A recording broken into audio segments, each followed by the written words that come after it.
মুসলমানের দ্বারা শিরিক আদৌ সম্ভব নয়, কারণ মুসলমানের চিরস্থায়ী বাসস্থান হলো জান্নাত, আর যারা শিরিক করবে তাদের চিরস্থায়ী বাসস্থানের নাম হলো জাহান্নাম।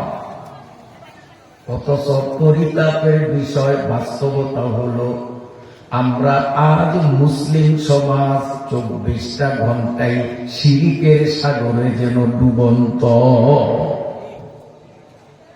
কত রকম শিরিককে আমরা করি। বন্ধুরা আমার, আল্লাহ রাব্বুল আলামিন আমাদের এই শরীরের এই গলার থেকে উপর অংশ আল্লাহ নিজ কুদরতে হাতে তৈরি করেছেন। এই অংশটা গলার থেকে পা পর্যন্ত, এই অংশটা ফেরেশতার হাতে তৈরি। কোরআন শরীফের 16 নম্বর পারা সূরা তাহায় আল্লাহ রাব্বুল আলামিন বলেন, মিনহা খালাকনাকুম ওয়া ফিহা নুঈদুকুম ওয়া মিনহা নুখরিজুকুম তারাতান উখরা। মৃত ব্যক্তিকে কবরস্থ করার সময় এই আয়াতটা আমরা পড়ি না? অর্থ কি? মিনহা, এই মাটি দিয়া, খালাকনাকুম, আল্লাহ বলেন তোমারে বানাইছি। আল্লাহ আমারে আমার কবরস্থানের মাটি দিয়া বানাইছেন। এই মুরব্বীর কবরস্থানের মাটি দিয়া, আপনারে আপনার কবরস্থানের মাটি দিয়া কেমনে বানাইলেন? আমার মা আর বাবার দৈহিক মিলনে যখন দুইজনের 2 ফোঁটা নাপাক পানি মায়ের বিশেষ পাত্রে গিয়ে মিলিত হলো, 2 জন ফেরেশতা মায়ের পেটের মধ্যে ঢুকছে। ঢুকেই বলছে, ওগো আল্লাহ, মানুষের দেহ বানাবার প্রধান উপকরণ স্বামী স্ত্রীর 2 ফোঁটা নাপাক পানি, আমরা তা পেয়েছি। এখন দেহটা আমরা কিভাবে বানাবো? মোটা না চিকন, স্বাস্থ্যবান না হ্যাংলা? কেমন বানাবো? একটা ম্যাপ দাও। রাজমিস্ত্রিরা যে বিল্ডিং বানায়, ইঞ্জিনিয়ার একটা ম্যাপ দেয়। তো ফেরেশতারা বলল, রাজমিস্ত্রি ইঞ্জিনিয়ার আল্লাহ। আল্লাহকে বলেন, আল্লাহ ম্যাপ না দিলে আমরা কেমনে বানাবো? পুরুষ বানাবো না নারী বানাবো? ছেলে না মেয়ে?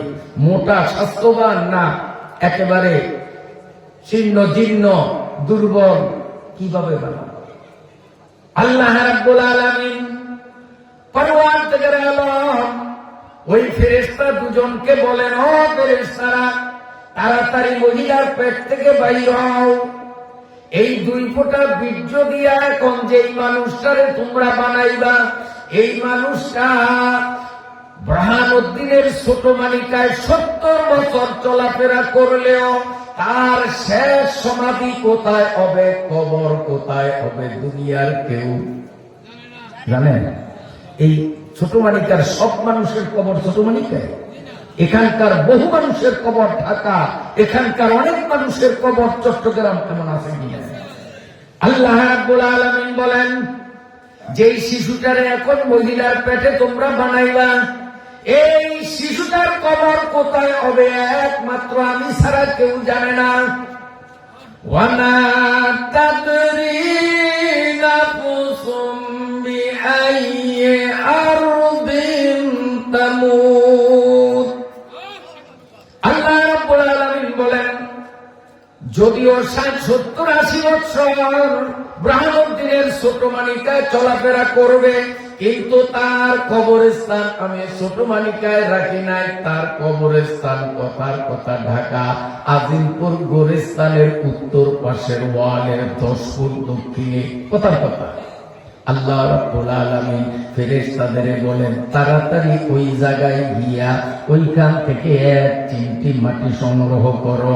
সঙ্গে সঙ্গে আমার মা, আপনার মায়ের পেট থেকে ফেরেশতাদ্বয় বের হয়ে আল্লাহ যেই জায়গাটা আমার কবরস্থান বলে ফেরেশতাদেরকে চিহ্নিত করেছেন, ওই জায়গা থেকে 1 চিমটি মাটি এনে মায়ের 1 ফোঁটা পানি, বাবার 1 ফোঁটা পানি আমার কবরস্থানের মাটি, এই তিনটা জিনিসকে খামির বানিয়ে ওই খামির দ্বারা ফেরেশতারা আল্লাহর দেওয়া ম্যাপ অনুকরণে আমার পায়ের তালু থেকে গলদেশ পর্যন্ত কমপ্লিট বডিটা বানাইয়া এবার দরখাস্ত করেন, আল্লাহ ম্যাপের মধ্যে তো মাথার অংশটা পেলাম না, কান দুইটা, চোখ দুইটা, কপালটা, গালটা কেমন বানাবো?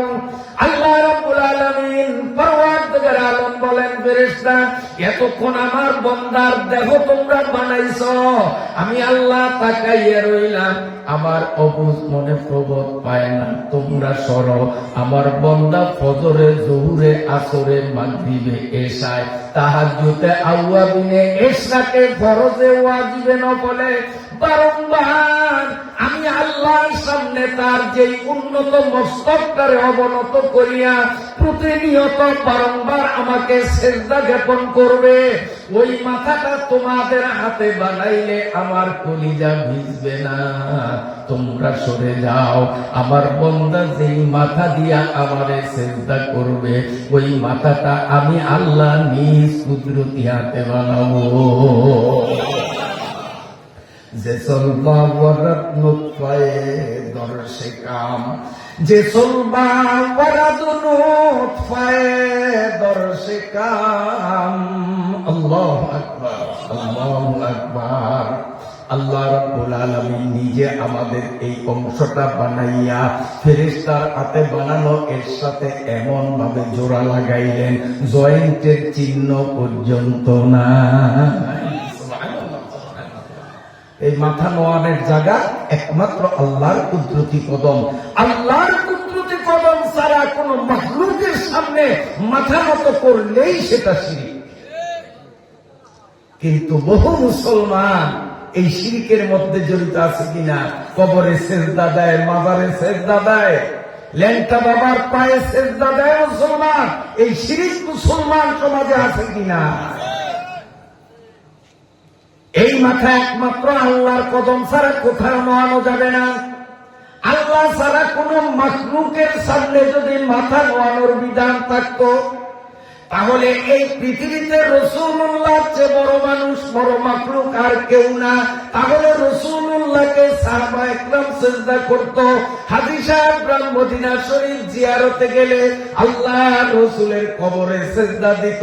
হাজী সাহেব যারা আছেন বলেন তো, রাসূলের কবরে সিজদা চলে? তো রাসূলের থেকে কি আমার পীর সাহেব বড় হয়ে গেলেন? ঢাকা শিরক।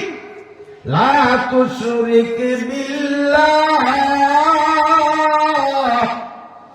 ইন্নাশ শিরকা লাযুলমুন আযীম। মাজারে সিজদা দেওয়া, কবরে সিজদা দেওয়া, পীরের পায়ে সিজদা দেওয়া ঢা শিরক, ঢা শিরক। ঈমান নষ্ট হয়ে যাবে, মুসলমানের কাতারে তার নাম থাকবে না। আপনার 5টা মেয়ে, ছেলে হয় না, এখন ছেলে চাইবেন বাবার কাছে না আল্লাহর কাছে? কার কাছে? ইয়াকা নাবুদু ওয়া ইয়াকা নাস্তাঈন। সিজদা দিব যেই মালিকের, সন্তান চাইব সেই মালিক থেকে, ঠিক আছে নি? আল্লাহর কাছে না চাইয়া কোন বাবার কাছে, কোন পীরের কাছে, কোন মাজারের দরবারে গিয়া সন্তান যদি চাই, এইটাও হয়ে যাবে শিরক। শিরকের চেয়ে বড় অপরাধ পৃথিবীতে আর না। চাইতে হবে কার কাছে? ইজা ইসতাআনতা ফাসতাঈন বিল্লাহ। সহিহ হাদিস। কিছু চাইবা তো চাওয়ার ক্ষেত্র একটাই, তিনি হলেন আল্লাহ। আল্লাহর কাছে চাইতে হবে। আমাদের সমাজে এমন প্রথা আছে কি, রাত্রে যদি বুতুম পেশার আওয়াজ শুনে, বুতুম পেশা চিনেন আপনারা? আজকাল খুব কম। আগে আমরা যখন ছোট ছিলাম তখন রাত্রে ওদের আওয়াজ পেত। বুতুম পেশার আওয়াজ শুনলেই লোকেরা বের হয়ে ঢিল মেরে ওকে গ্রাম ছাড়া করত, কারণ ও যেই গ্রামে ডাকে ওই গ্রামে নাকি অলক্ষী আসে, এরকম একটা কথা সমাজে প্রচলিত ছিল। আচ্ছা, বুতুম পেশাকে আল্লাহ ওই ডাক শিখাইছেন, কাকে কাকা শিখাইছেন? এবার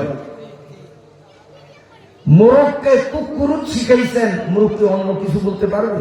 তো বুদুম পেশার আল্লাহ বুদুম বুদুম শিখাইছেন, ও তো বুদুম বুদুমই করবে, ওর সাথে লক্ষ্মী আর অলক্ষ্মী কি আছে? এগুলো শিরক।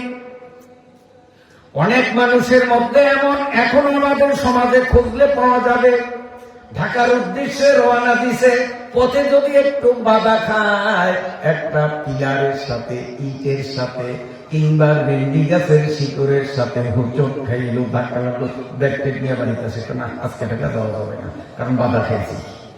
আসেনি ও সমাজে কথা কন? আসেনি? বাধা খাইলে আর যাওয়া যাবে না, অলক্ষ্মী ফিরতে হবে। এগুলো শিরক, এগুলো শিরক। আমার তকদিরে আছে আমি ওখানে গেলে ধাক্কা খাবো, খাইরিহি ওয়াশাররিহি না। এরপরে কি? মিনাল্লাহি তাআলা। আমি যে ধাক্কা খাইলাম, ব্যথা পাইলাম, এইটার ফয়সালা কে করছেন? আল্লাহ। তকদিরের উপরে বিশ্বাস রাখতে হবে। 7টা বিষয়ের উপরে যার বিশ্বাস নাই, মুমিনের কাতারে সে নাই। এই 7টার মধ্যে একটা হলো খাইরিহি ওয়াশাররিহি মিনাল্লাহি তাআলা, ভালো মন্দ সব কার ইশারায়, আল্লাহর ইশারায়। অতএব বাধা খাইলে আর সফরে যাওয়া যাবে না, সামনে আগানো যাবে না, ফিরত আসতে হবে, এইরকম ধারণা মনে পোষণ করা, এটাও শিরক। এক লোক বাথরুমে চাপ দিছে খুব, এখন তো গ্রামেও বাথরুম সারে ঘরের মধ্যে, দেয়ালের এই পিঠ খায়, এখানে খালি করে খালি মাঝখানে একটা দেয়াল, লোড দেয় দেয়ালের এই পাশে, আবার আপনার খালি করে ওখানে। আল্লাহ আল্লাহ। কিন্তু আগের আমলে ঘর থেকে অন্তত আধা কিলোমিটার দূরে যাওয়া লাগতো, কাঁচা কাপলা গাছ খালের পাশে গাইরা, সেখানে বাথরুম সারার ব্যবস্থা এমন একটা দিন মুরব্বীরা কম ছিল না। তো এক লোক বদনা নিয়ে বাথরুমে খুব প্রেশার, এখন রওনা দিছে, মানে কাপড় চোপড় নষ্ট হয়ে যাবে প্রায়, জন্য খুব তড়িৎ গতিতে যায়। আর ওই রাস্তার উপরে সৃষ্টি গাছের শিকড় একটা একটু উঁচু ছিল, ওর সাথে হোঁচট খায়া পায়ে পাইছে ব্যথা। এখন আর বদনানিয়ার সামনে লাগিয়ে ঘরে আসছে, ঘরে ঢুকার সাথে সাথে আর রাখতে পারে না, কাম্বা নিয়ে গেছে। এখন বাবায় মা কয়, কিরে তুই বুড়া মানুষ কি শুরু করলি? ছোট পোলা বাইলে করলো তো একটা মাইনা নেওয়া যেত। আপনারা বলছেন যে ধাক্কা খাইলে বাধা খাইলে সামনে আগানো অলক্ষ্মী, তো বাথরুম তো অনেক দূরে, আমি তো মাছ পথে বাধা খাইছি, এই জন্য ফিরত আসছি, সামনে গেলে তো অলক্ষ্মী।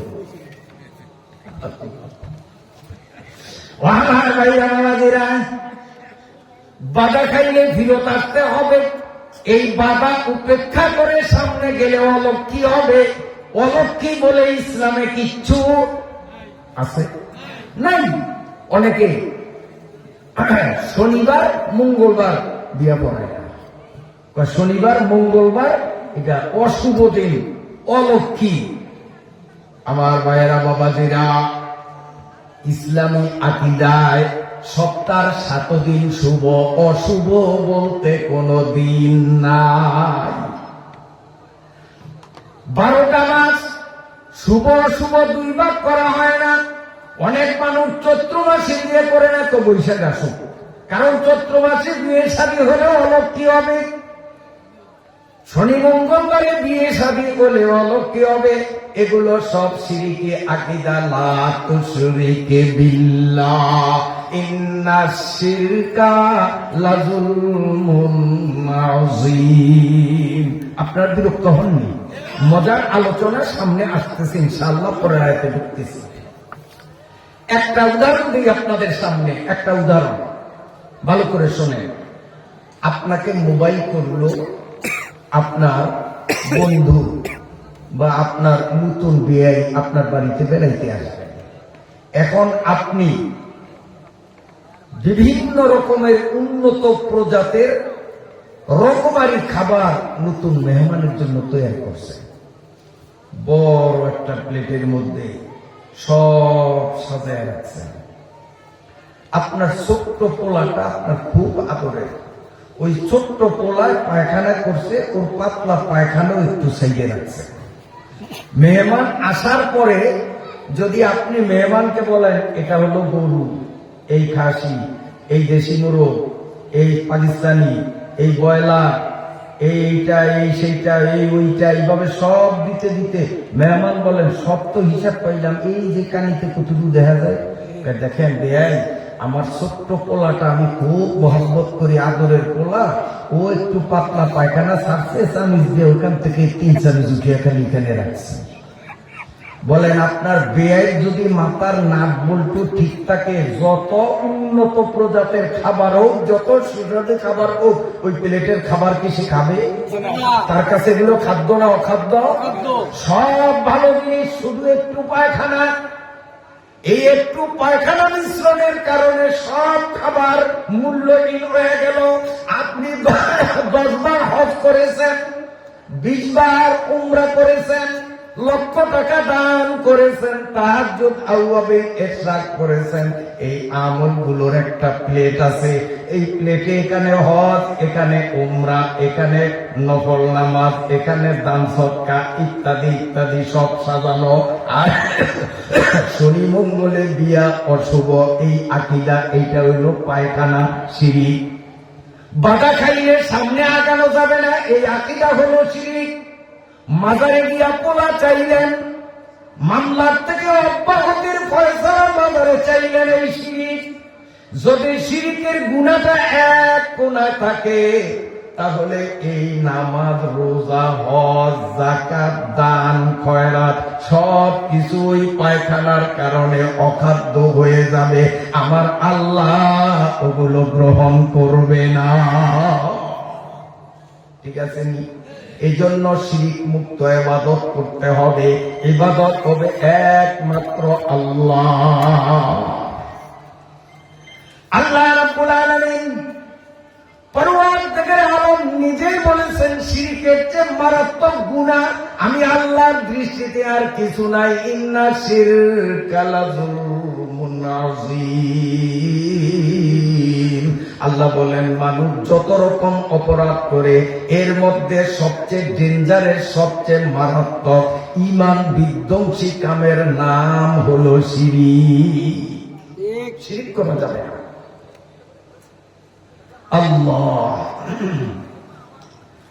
আমার ভাইয়েরা, নামাজ যখন একা পড়ি মুরগির আদার খাওয়ার মতো, কিন্তু ইমাম সাহেবের পাশে দাঁড়িয়ে নামাজ পড়লে আমার নামাজটা সেদিন ইমাম সাহেবের নামাজের জন্য। বাড়ামারার বিশ্বাস হুজুরের পাশে দাঁড়িয়ে যদি নামাজ পড়ি, ওরে আল্লাহ, সেদিন আমার নামাজের কাছে বাটামারার হুজুরের নামাজও হয়ে। কথা বলেন ঠিক না বেঠিক? কিন্তু নিজে যখন একা পড়ি, বাড়িতে পড়ি, তখন মুরগির আদার মতো টুক করতে, এইটাও শিরিক। মানুষকে দেখানোর জন্য ইবাদত। আমি পীর সাহেবের পাশে দাঁড়াইলেও নামাজ পড়বো আল্লাহরে দেখানোর জন্য। বিলে খালে, বাড়িতে, দোকানে, স্কুলে, যেখানে আমি নামাজ পড়ি না কেন, আমার নামাজ হতে হবে একমাত্র আল্লাহকে দেখানোর জন্য। এজন্য আমার সব জায়গার নামাজের ধরন যদি এক না হয়, একা পড়লে নামাজের ধরন একরকম, আর পীর সাহেবের পাশে পড়লে নামাজের ধরন আর একরকম। এই নামাজ পড়িয়াও যে যাবে জাহান্নামে, কারণ এটাও শিরিক। এই শিরিকের গুনাহ আমাদের মধ্যে আসেনি। তো ওই প্লেটের কোনায় পায়খানা রাখার মতো, এক পায়খানায় সব খাবার যেমন অখাদ্য হয়ে গেছে, ব্যয়ের কাছে অগ্রহণযোগ্য হয়ে গেছে। মুসলমান যত ইবাদত বন্দেগী করো, যদি একটু মাত্র শিরিক করে, তার জীবনের নামাজ, রোজা, হজ, যাকাত, দান, খয়রাত সব বিপদে যাবে। তার ঠিকানা জাহান্নাম। আল্লাহ আমাদের হেফাজত করে। এই আয়াতে হযরতে লুকমান তার পোলাকে আল্লাহর সাথে পরিচয় করিয়ে দিলেন যে আল্লাহ হলেন একক, অদ্বিতীয়, অতুলনীয়। ইবাদত তারই করতে হবে, তার সাথে কাউকে শিরিক করা যাবে না। ছেলেকে কার পরিচয় দিয়েছেন? আল্লাহর পরিচয়। আল্লাহ রাব্বুল আলামিন বলেন, রে লুকমান, তুমি কত চমৎকার ভাষায় তোমার পোলারে আমি আল্লাহর পরিচয় জানাইয়া দিলাম, আমি আল্লাহ কৃতজ্ঞ নই। এবার আমি আল্লাহ তোমার পোলারে তোমার পরিচয়টা দিয়ে দিচ্ছি। সুবহানাল্লাহ, সুবহানাল্লাহ। তুমি তোমার পোলারে আমার পরিচয় দিছ, এখন আমি আল্লাহ তোমার পোলারে তোমার পরিচয় দিব যে তোমার পোলা তোমার সাথে কেমন আচরণ করবে। আমার আল্লাহ বলেন, ওয়াসাইনাল ইনসানা বিওয়ালিদাইহি ওয়াসাইনাল ইনসানা বিওয়ালিদাইহি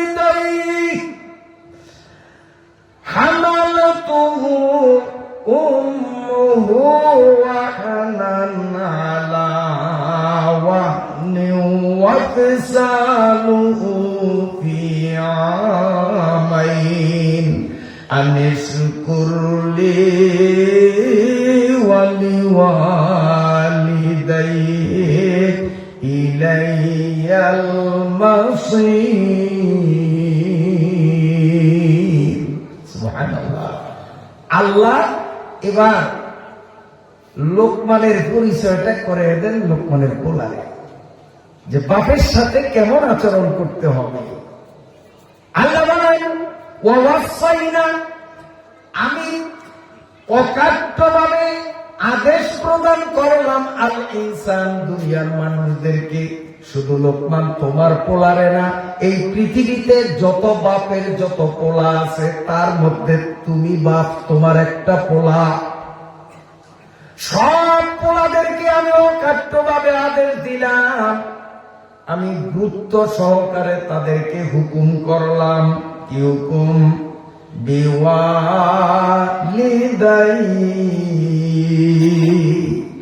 মা এবং বাবার সাথে সদাচরণ করা। আমি প্রতিটি মানুষের উপর জোরালোভাবে আদেশ চাপিয়ে দিলাম মা বাবার সাথে সম্পর্ক ভালো করার। হামালাতুহু উম্মুহু ওয়াহনান আলা ওয়াহনিন, কেন? মা তাকে উদরে বহন করেছেন, তখন কষ্টের উপর কষ্ট ছিল। বন্ধুরা আমার, মায়ের পেটে যখন সন্তান এসে যায়, মা যখন গর্ভবতী হয়,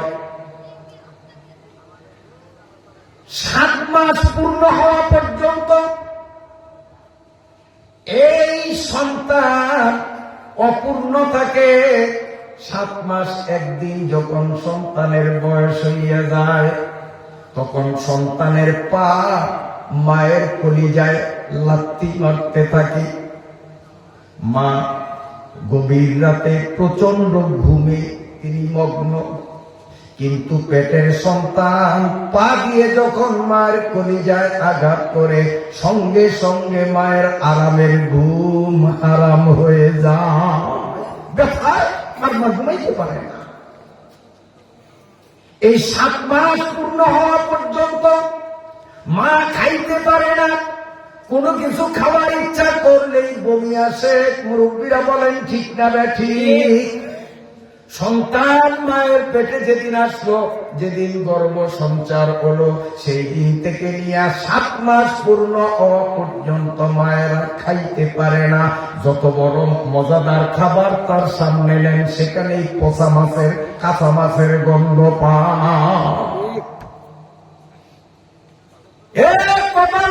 সন্তান। আল্লাহ বলেন, তুইও তোর মায়ের পেটের মধ্যে ছিলি, তোর মা কষ্টের উপর কষ্ট, তার উপরে কষ্ট, খালি কষ্ট করে তোরে বহন করেছেন 10 মাস 10 দিন। এই 10 মাস 10 দিনের 7 মাস পর্যন্ত মায়ের খাওয়ারের রুচি ছিল না।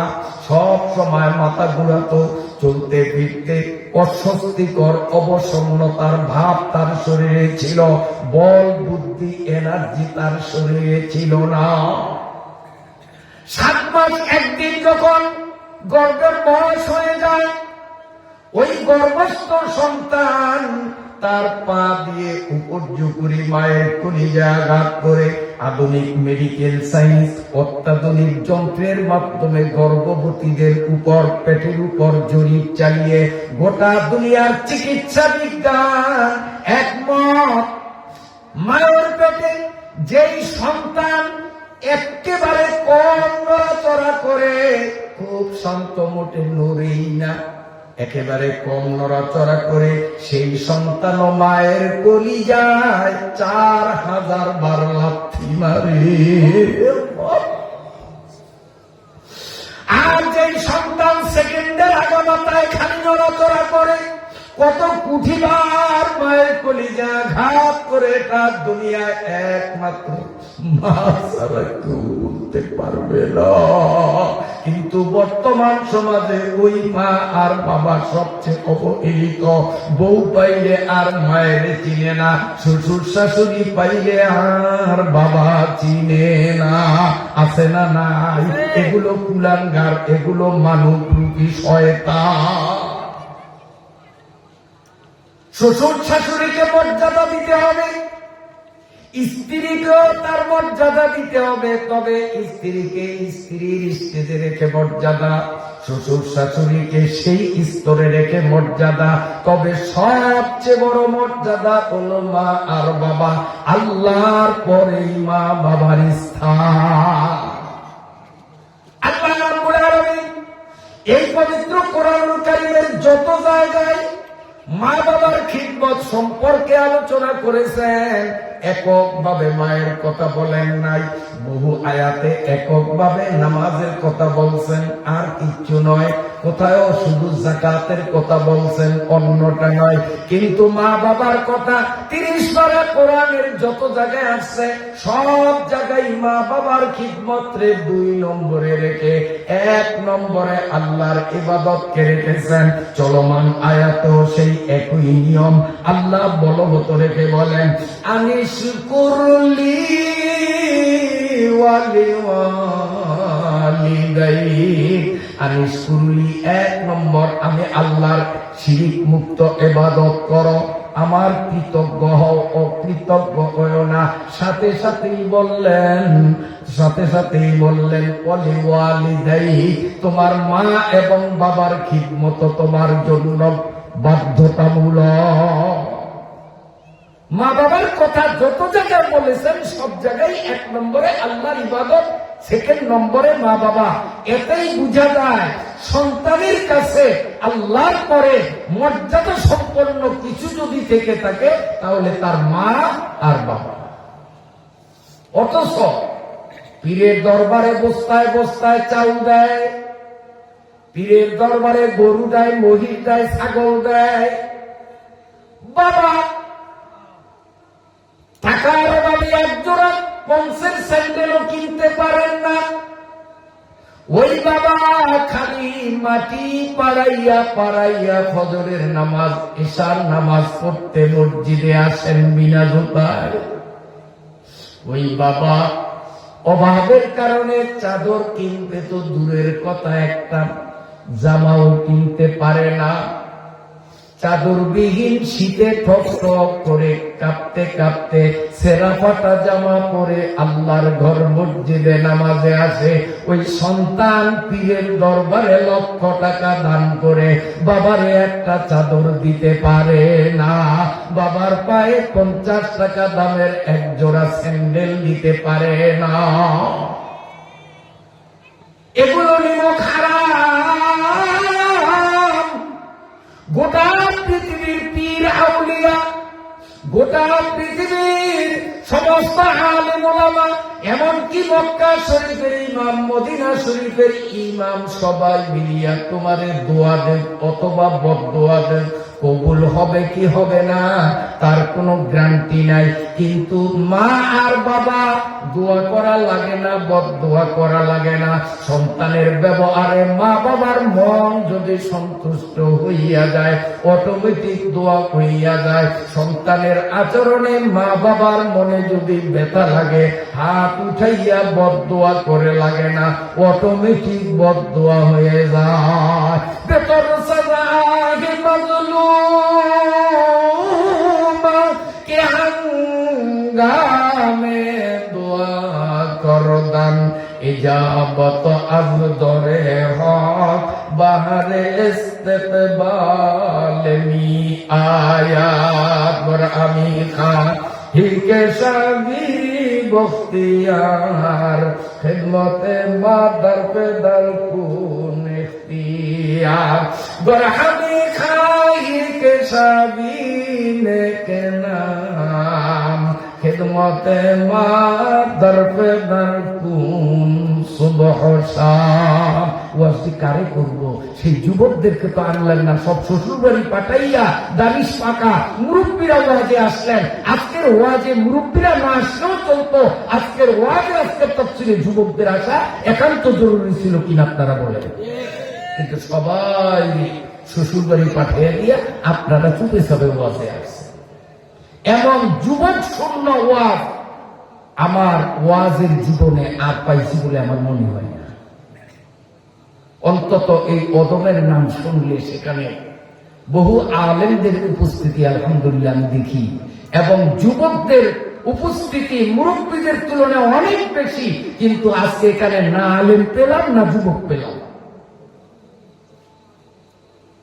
আল্লাহ, আমার প্রায় 60 বৎসরের বক্তৃতার জীবনে এমন আলেম শূন্য যুবক শূন্য মাহফিল আর পাইছি বলে আমার মনে পড়ে না। মনে খুব ব্যথা নিয়ে কথা বলতেছে। আল্লাহ, কথা বলবো না শেষ করবো? বলবো। বন্ধুরা আমার, হাদিস শরীফের মধ্যে এসেছে এক মহিলা মুসলিম নবীজির কাছে এসে বলেন, ইয়া রাসূলুল্লাহ, আমি খুব ধনী মানুষ, আমার অনেক টাকা পয়সা আছে, ব্যবসা বাণিজ্য আছে, আমার বড় ভাইও নাই, আমার বাবাও নাই, আমার বয়স্কা বয়োবৃদ্ধা একজন অসহায় মা আছেন, যার ভরণ পোষণ চিকিৎসা সব আমি করি। নবীজি বললেন, তোমারে ধন্যবাদ, তুমি তো ভালো কাজ করো। হুজুর, আমার কথা তো শেষ হয়নি, তো বলো। এবার মহিলা বলে, হুজুর, এতদিন পর্যন্ত বুড়ির কাপড় চোপড়, খাওয়া দাওয়া, ওষুধ বিশুধ সব আমি নিয়মিত চালাইতাম। নবী বলেন, ভালো কাজই করছ। মহিলা সাহাবী বলেন, ইয়া রাসূলুল্লাহ, আমি আপনার সাক্ষী করিয়া আল্লাহর সাথে ওয়াদাবদ্ধ হইতেছি, এখন থেকে আমার মায়ের পিছনে অন্ধকার কথা সব বুঝবি না, না বুঝলে বুঝতে পারবে সব বুঝবি। আল্লাহ। মহিলা সাহাবী বলেন, ইয়া রাসূলুল্লাহ, আমি আপনারে সাক্ষী রাখিয়া আল্লাহর সাথে ওয়াদাবদ্ধ হচ্ছি, এখন থেকে আগামী দিনগুলোতে আমার মাকে আমার চোখের সামনে খাদ্যের অভাবে যদি ধুকে ধুকে মরতে দেখি, এক লোকমা খাবারের ব্যবস্থা মাকে আমি করব না। ইয়া রাসূলুল্লাহ, এখন থেকে যদি আমার মা কঠিন থেকে কঠিন রোগে আক্রান্ত হইয়া বিনা চিকিৎসায় যদি মৃত্যুর দুয়ারে ঢলে পড়তে দেখি, ইয়া রাসূলুল্লাহ, আমি কথা দিলাম, 1 পয়সার ঔষধ মাকে আমি কিনে দেব না। ইয়া রাসূলুল্লাহ, আজ থেকে আমার মাকে কাপড়ের অভাবে উলঙ্গ থাকতে যদি দেখি, তবুও আমি 1 টুকরা কাপড়ের ব্যবস্থা মাকে করে দেব না। নবীজি বললেন, এতক্ষণ কি শুনাইল আর এখন কি বলতেছ? তোমার ওই কথা এই কথায় আমল মিল নাই। মহিলা সাহাবী বলেন, ইয়া রাসূলুল্লাহ, আপনি জানেন না আমি একজন পাক্কা ঈমানদার, আর আমার মা কুটনি বুড়ি, সে একটা পাক্কা বেঈমান কাফের মুশরিক। আল্লাহ রাসূলকে গালি দেয়, ধর্ম কোরআনকে গালি দেয়। আমি আশায় আশায় বুড়িরে এতদিন যত্ন করেছি, দাওয়াত দিয়েছি, আমি এখন নিশ্চিত এই কুটনি বুড়ির কপালে হেদায়েত নাই। আমি একজন ইমানদার মুসলিম হওয়া সত্ত্বেও এই কাফের বেঈমানের পিছনে এক পয়সা আর খরচ করব না। কারণ এটা কাফের, যে আল্লাহরে গালি দেয়। আল্লাহ পাকের নবী বিষণ্ণ মনে মহিলাকে বলতেছেন, ও আমার মহিলা সাহাবীরে, তুমি যে বলছো তোমার মা কাট্টা কাফের, আল্লাহকে গালি দেয়, রসুলকে গালি দেয়, তোমার কথা আমি মানলাম, তবে আমার প্রশ্ন তোমার কাছে, তুমি তো বলো দেখি, তোমার মা 10 মাস 10 দিন তোমারে পেটে ধারণ করার কষ্ট সহ্য করছে কিনা? মহিলা মাথা নিচু করে বলেন, ইয়া রাসূলুল্লাহ, মা যদি 10 মাস 10 দিন আমারে পেটে ধারণের কষ্ট সহ্য না করতেন, তাহলে আমি তো আর দুনিয়ায় আসা অসম্ভব ছিল, ঠিক না বেটি? আল্লাহ পাকের নবী বললেন, হে মহিলা, তোমার কি সন্তান হয়েছে? জি হুজুর হয়েছে। তাহলে তুমি তো বোঝো মা সন্তান প্রসবের সময় কতটা কষ্ট পায়। হামালাতু উম্মুহু ওয়াহনান আলা ওয়াহনিন। ও যুবক বাবারা, কান খুলে শোনো, তোমারে আমারে নিয়ে মা কষ্টের উপরে কষ্ট, তার উপরে কষ্ট করছে। একটা সন্তান যখন দুনিয়ায় আসার সম্ভাবনা হয়ে যায়, সময় গড়িয়ে যায়, তখন ওই প্রসব বেদনার কষ্ট কি গর্ভবতী নারী ছাড়া, প্রসূতি ছাড়া কেউ বোঝে না। হায় হায়, সন্তান ডেলিভারি হওয়ার ব্যথা যখন উঠে যায়, তখন ওই মহিলা তার স্বামীর পা জড়িয়ে 2 চোখের পানি দিয়ে স্বামীর পা ভিজাইয়া কাঁদবে আর বলে, স্বামী, এখন আবার যেই অবস্থা, মনে হয় আমি বুঝি দুনিয়ায় আর টিকবো না, আপনার সংসার করতে পারবো না, আমি যদি মরে যাই আমারে মাফ করে দিবে। এ যুবক বাবারা, তুই আর আমিও যেদিন জমিনে আসছিলাম, তোর আমার মায়ের প্রসব বেদনা যখন হয়েছে, তোর মা আমার মাও সেদিন বাবার পা ধরিয়া মাপ চাইছি।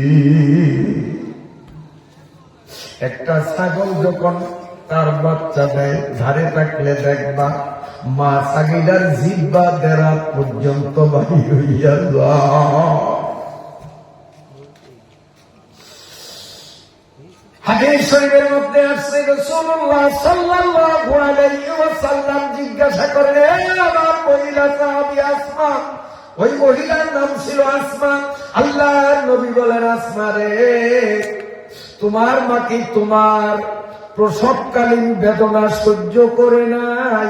মহিলা নিচের দিকে মাথা দিয়ে বলেন, ইয়া রাসূলুল্লাহ, সন্তান প্রসবকালীন মায়ের কি যে কষ্ট, নবী গো, মা সারা কেউ জানে না। অবশ্যই আমার মা সেই কষ্ট হয়েছে। আল্লাহ পাকের নবী বলেন, এ আসমা,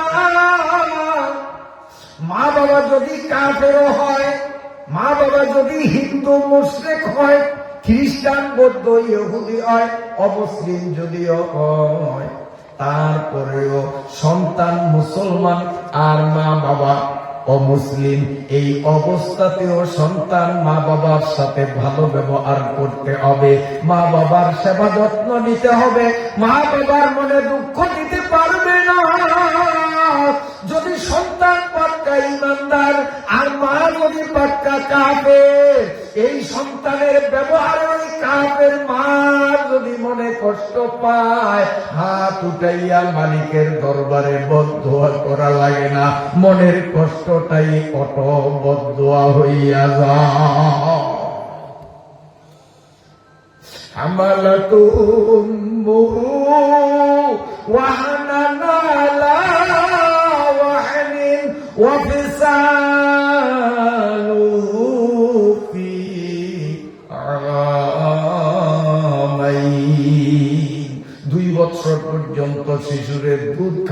কষ্ট মায়েরা ভোগ করছে, ঠিক না বেঠি? ওই মায়ের মনে দুঃখ দিলে জাহান্নাম ছাড়া কোনো গতি নাই। আল্লাহর নবী বলেন হুমা নারু হুমা জান্নাতু। মা বাবা কারোর জন্য জান্নাতের কারণ, মা বাবা কারোর জন্য জাহান্নামের কারণ। হাদিস শরীফের মধ্যে এসেছে, কষ্ট হয় আপনাদের? হাদিস শরীফের মধ্যে এসেছে রাসূলুল্লাহ সাল্লাল্লাহু আলাইহি ওয়াসাল্লাম একদিন সাহাবীদেরকে একত্রিত করিয়া বললেন, আমার সাহাবীরা, অতীতকালের এক বুজুর্গ আল্লাহর ওলির ঘটনা তোমাদের শোনাবো, শুনবা কি? সাহাবায়ে কেরাম বললেন, নবী গো, কেন শুনবো না, আপনি বলেন। কান পেতে পেতে শুনবো। এবার নবীজি বলা আরম্ভ করলেন, আপনারা শুনতে রাজি আছেন কি? রাজি আছেন? সাহাবীরা তো হুজুর শুনবো।